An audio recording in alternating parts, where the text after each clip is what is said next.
Thank you for speaking with me. My goodness, this season that you created was just, there's beyond words. Oh, So, thank you. what I loved is, from season one and now for two, you brought back, I would say, the big bad, which was Yeah. Lamar. You added a lot of texture and layers to his character. One of Yes. the big questions people really wanted to know, do you consider him, was he written or kind of was he written as the villain? Because there's so many gray areas that people don't know whether or not he is, but we still root for him. Yeah, and thank you one for being such a big fan. We work very, very hard to humanize the journey Hmm. for all of our characters, and the addition of the dog this Yes. year really humanized his journey. And I mean, when you think about John Wick, right? Right. John Wick has gone on a killing spree, what will now be for a fourth film, right? Because someone killed the dog that his wife gave him.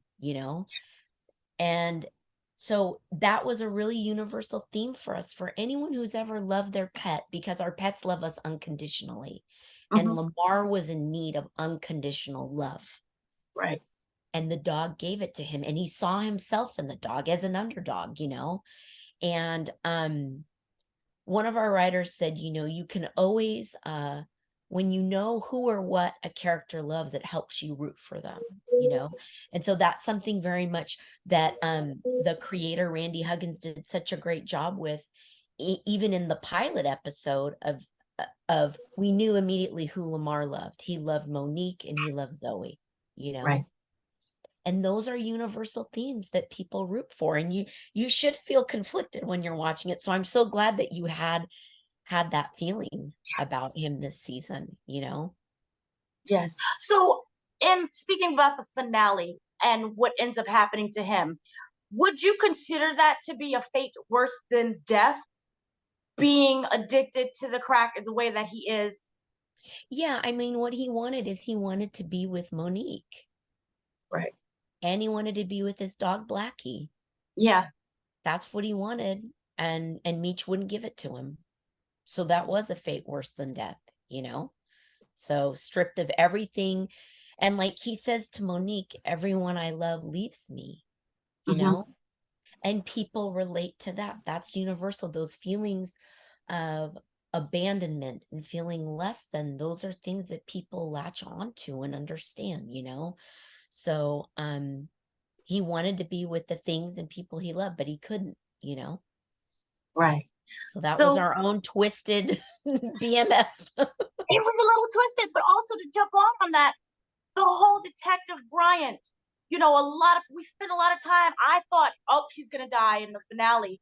But then again, there's that twist where you cut him at the core by getting his son to kill Marcus through this whole bullying situation. And it felt like his son being ripped away is even worse than dying. So Yes. the importance about that twist instead of leading it out so straight of, well, we think we're going to just see him die. Yeah, and I think too, Meech is the root of Bryant's problems. That's Hmm. how he views things. He failed as a father in his relentless pursuit of Meech. He wasn't able to see and accept his son Right. for who he really was. Kevin's not built like Bryant, and that hurt Bryant. And so the tragedy of that was taken away from him, that Kevin was taken away from him.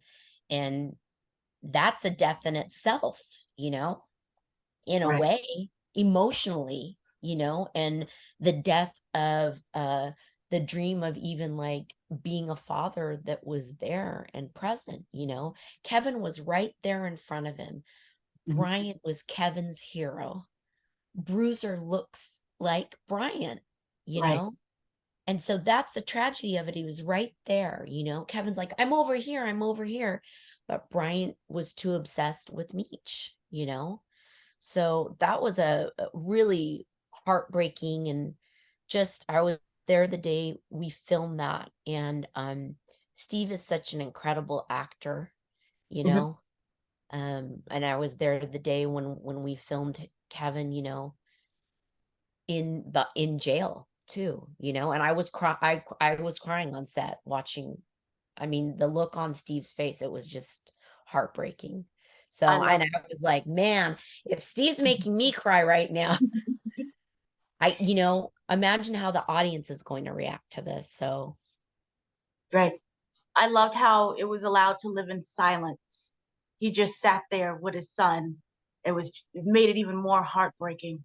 One another thing that was really interesting, there seemed to be the metaphor of without Batman, there's no Joker, and vice versa. That we know with Lamar and Meech.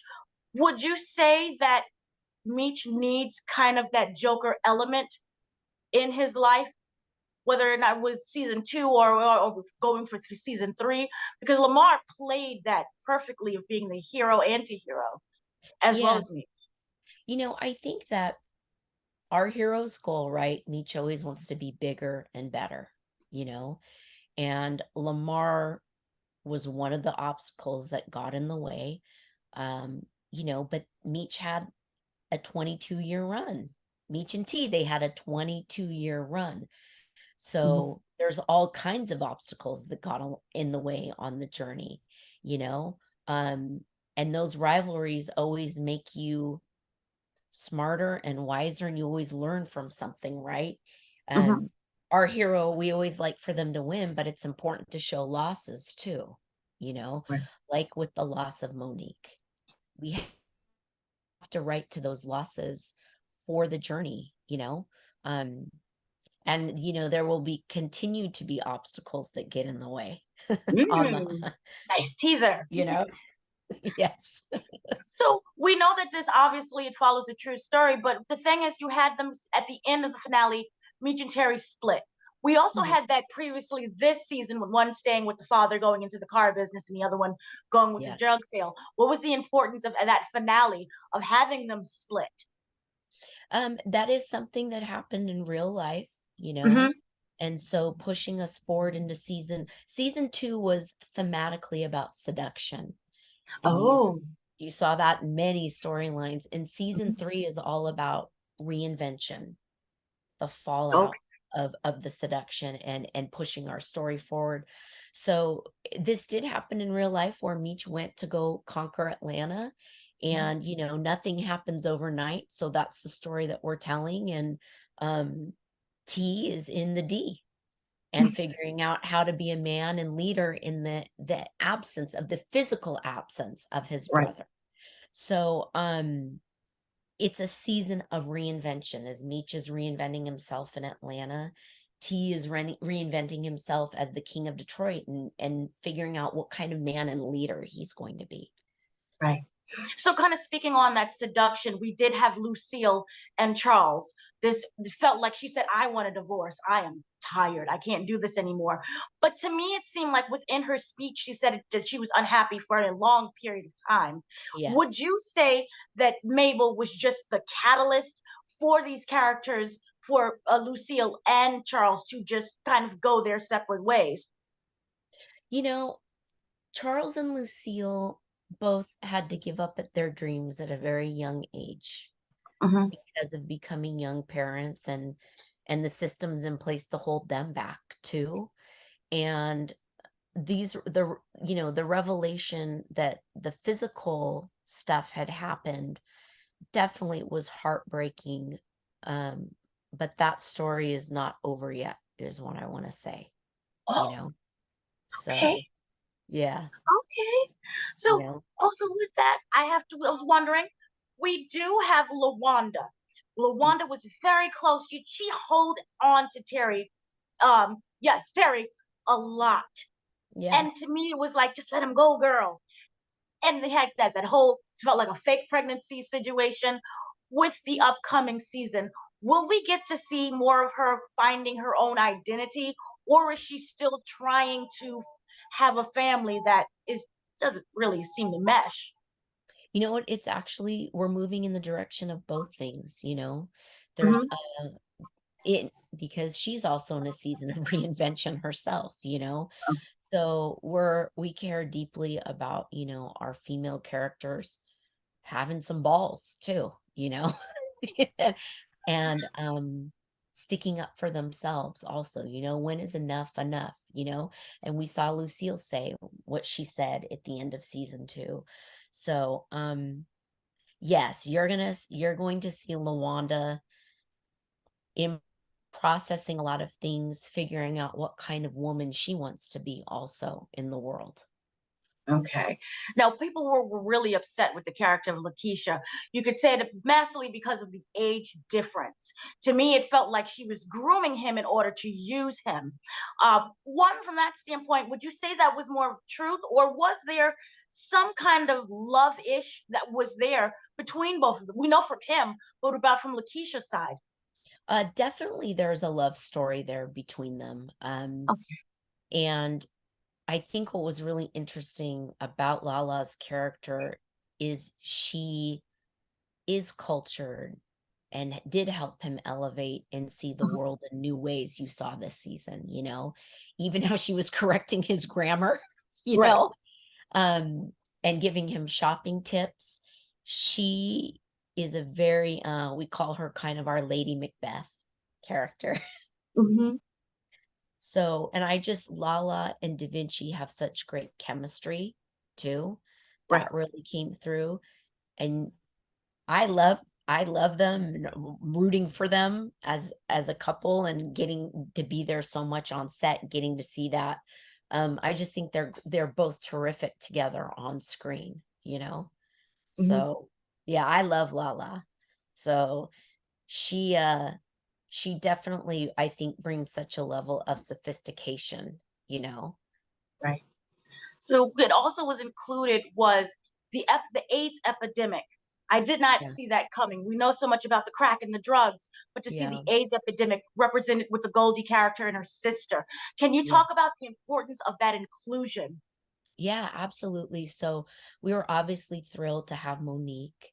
And again, Randy always wants things to be authentic and be writing to the time period. Mhm. And we didn't want those people who had suffered and passed to be forgotten. And we know that Monique is such a great actress, and we really wanted to write to her, to get nominated for this part, and just shedding a light on that so many beautiful young people passed early, you Mhm. know. So that was something that Randy and I spoke about quite a bit. And he co-wrote our finale with Jasmine Darnell Brown. So that was Randy's heart that he brought into that piece in the finale there. So, and Well, thank you for asking about that too. yes, I felt it was very important to include that because a lot was going on at that time that people, brushed away or considered, those people, and we don't really get to see the inside of those stories, and you really humanized it, even though Yeah. in the midst of chaos, kind of doing wrong, these characters are still human at the end of the Yes. day. So, kind of thank you for including that as well. So, kind of touching upon that in Goldie's situation, having that I have to let you go seemed like Yeah. was a huge represented season 2 as a whole. So now what would you say these characters that they've learned from season 2 we know we're continuing their story, but what would be kind of the unifying factor coming into season 3 with that? I mean, definitely this theme of reinvention, because Okay. everyone's trying to figure out their new normal, Oh. given what had happened in the finale.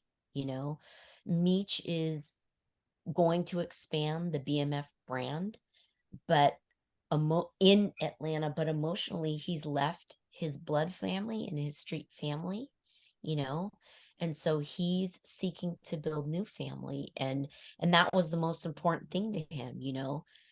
How he built BMF on the principles of brotherhood, family, loyalty. So he's seeking to create that in Atlanta. And then Terry's trying to navigate, what does this look like without my brother being here? Mhm. you know like, we've been doing this thing together these last 2 seasons.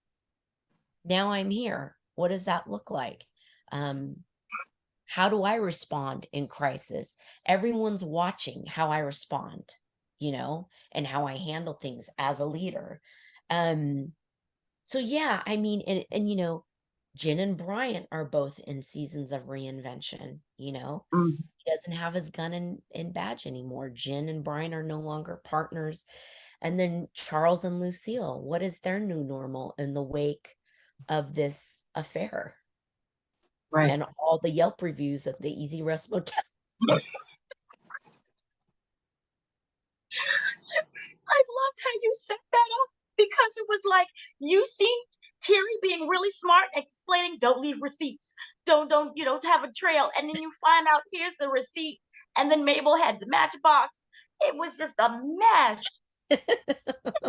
We were joking, we need to have shirts made that say, "Don't let Mabel borrow your skillet." I would buy that. That's perfect. Yes.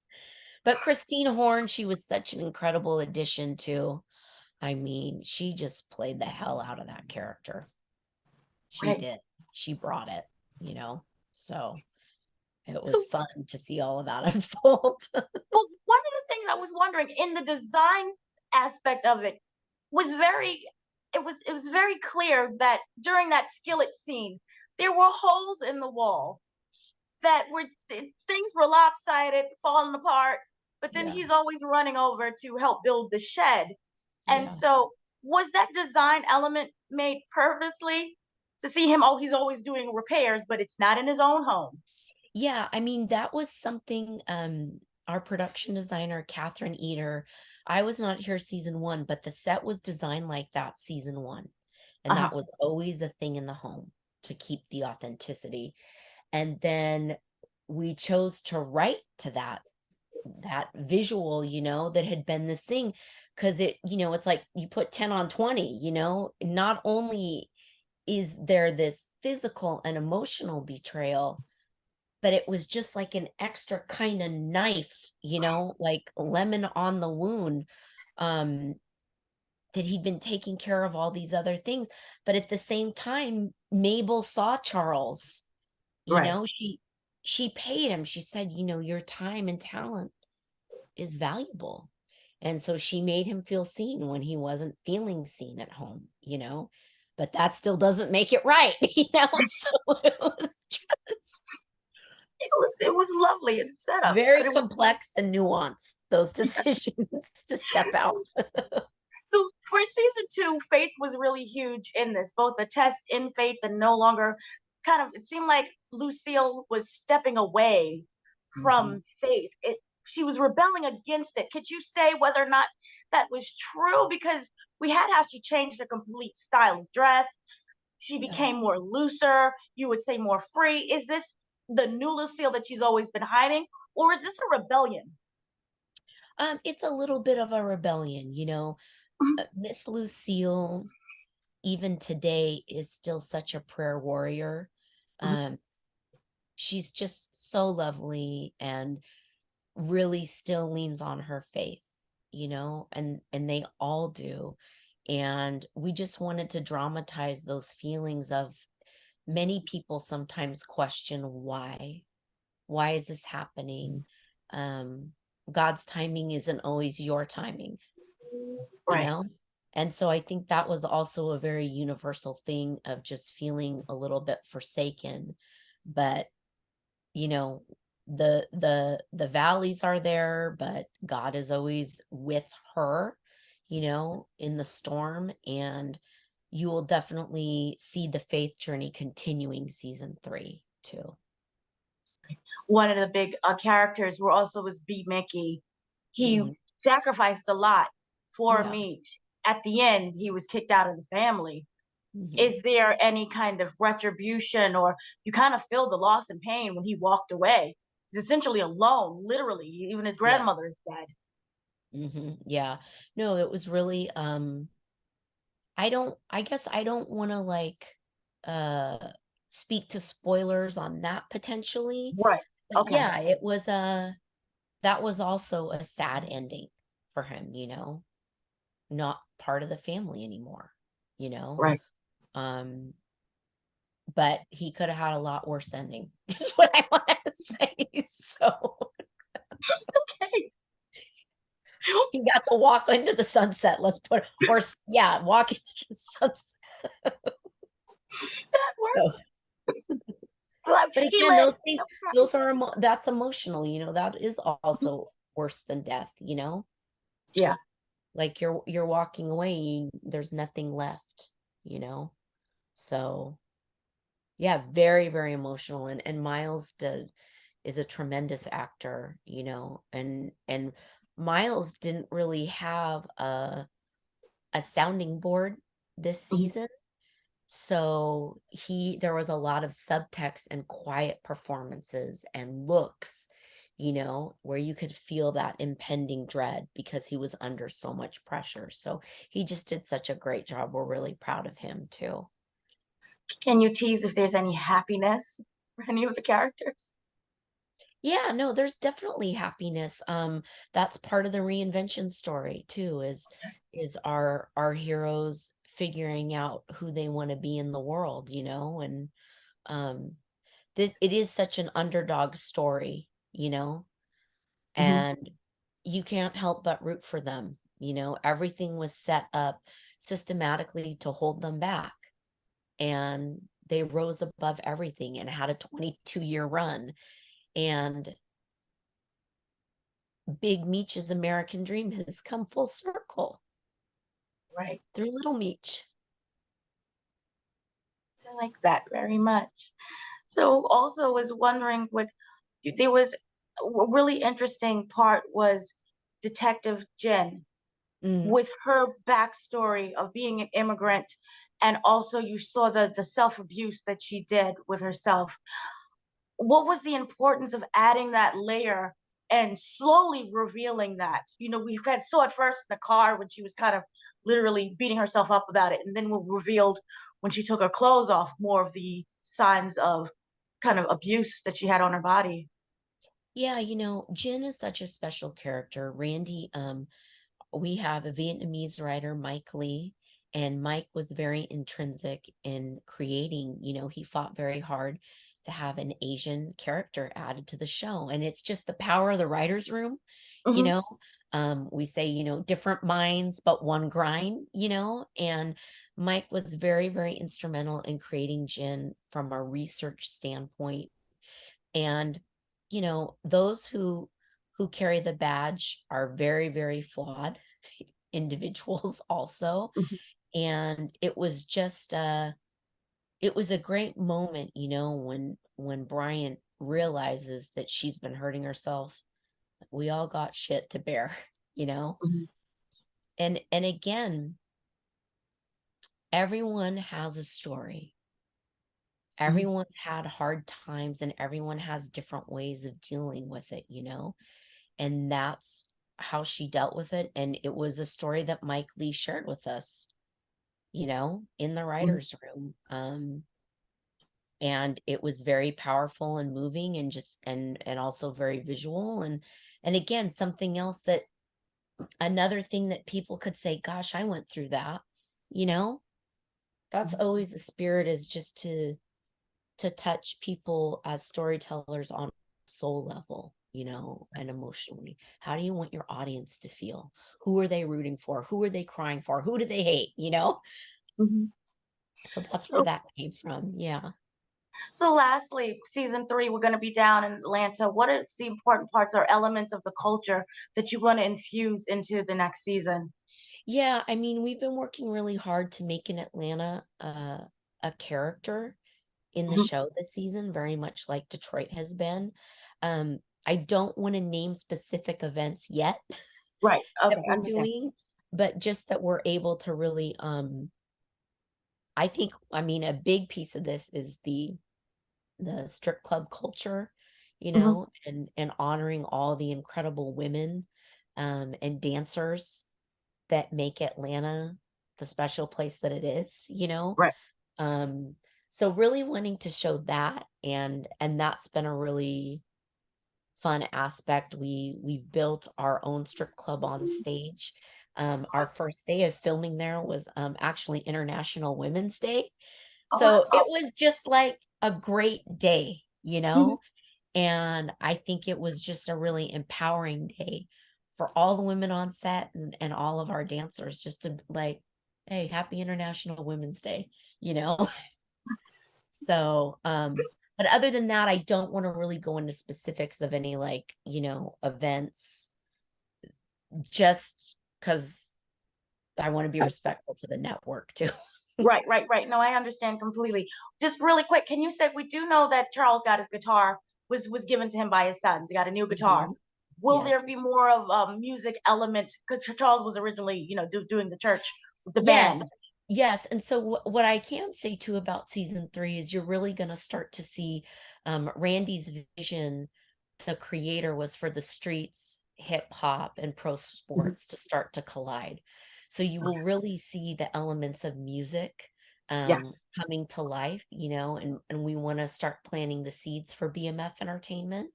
And we have a really great storyline of Charles being able to pursue that dream, you know, in Oh, his reinvention story. So yeah, no, that was a great question. yay! Because I was like, there's the music element, because it was more than just one, avenue of money. There was the music and entertainment. And so it's nice to know that we're going to touch upon that in the forthcoming season. So I'm Yeah, and I excited. mean this is a 50 Cent show too, so Yeah. music's always incredibly important. You know, we've cast 2 Chainz and Neo this season, who Yeah. just are bringing so much fun and flavor to their characters, and just a blast to be on set with, you know. So yeah, we are very blessed to be living our dreams for sure. Can you say if they're villainy? Um, no, I can't. Oh, I understand. I To understand be completely. to be revealed is To what be I will revealed. say. I like that. Thank you so much for speaking to me. This season was remarkable. You Thank broke you. my heart. Thank you for being such a fan. And I loved all your questions and just how Oh, deep you were going on story and character too. So thank you so thank, much. thank you. Okay, I I'll see told you you, again. Heather, she's the best. We got to get Dana in the writer's room. Nothing gets past her. Yeah. Wonderful. You're the Thank you best. so Thank you so much. much, Dana. Thank you so much again. A wonderful season. Thank you. Thank you.